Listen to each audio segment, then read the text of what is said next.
It's time to mind your manners. Sara Jane Ho is a Harvard Business School grad, Netflix star, and manners expert.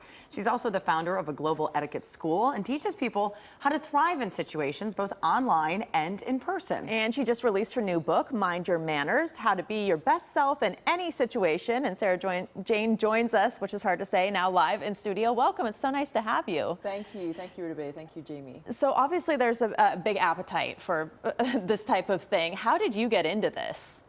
Yeah, well, in 2012, when I graduated from Harvard Business School, I moved to China and opened an etiquette school.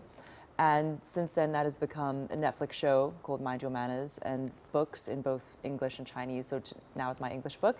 And also I'm teaching in the States now, about to kick off in Atlanta this weekend. You know, what I love about the book, it's all practical. Like, I think people think, they overthink manners. They think it's, you have to be very buttoned up. But you give real world things that happen and offer solutions that are very manageable. Why did you want to put all this down in a book for people? Yeah, well, over the years, I've just collected so many little case studies, anecdotes, personal failings, and successes. Wait, you're not perfect? Far from it. And, following on my Netflix show, I just really wanted to do something that was more expansive and deeper and a real practical guide. Yeah. So you'll see a lot of scripts in there, right? Little things like how to handle different situations. That's what I love. Yeah, we wanted to get into some of these situations because we were talking about off camera, these evolve over time. Like sometimes people think of etiquette school and manners lessons as just, table manners or something. But this is, like one of them is ghosting, what to do when someone ghosts you. So what do you do when someone ghosts you? Well, you know what? I mean, at that point, you just kind of there's this phrase in Chinese, like sometimes it's yours, sometimes it isn't.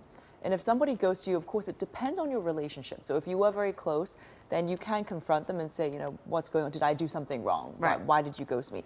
But at some point, if it's just a loose acquaintance, just let it go. let it go. Yeah. Let it go. Yeah, let it go. Because might not be about you. One of the things my husband and I, we both had previous relationships, were divorced. My stepson has to live between two households.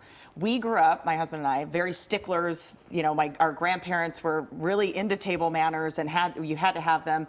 The other household, not so much. So how do you balance, even in a situation where a child's going back and forth, how do you instill that manners are important without being like the big, tough, angry people all the time?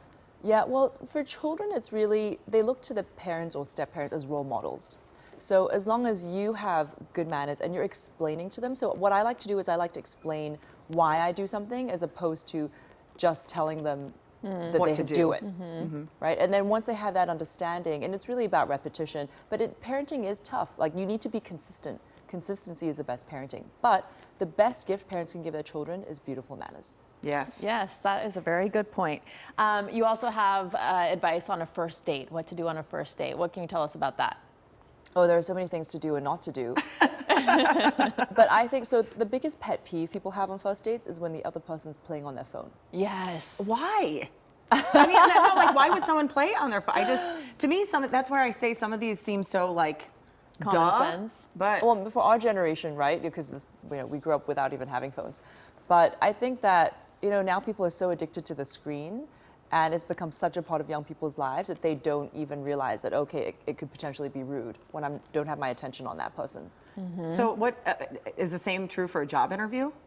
Oh, yeah. I mean, for sure. If you start playing with your phone in a job interview, you're not going to be hired. And what else? What are some of the more surprising parts of maybe a job interview that maybe Jamie and I would not think were common sense? So there are two most difficult questions they ask in a job interview. First is, tell me about yourself. And it seems like the simplest question, but this is something you should really prepare for. Ideally have scripted and memorize it. You don't want to be too long, you don't want to be too short, right? And then the second tricky question is, so do you have any questions for me at the end of the interview? Never ask questions that can be found online or on the company's website. Right.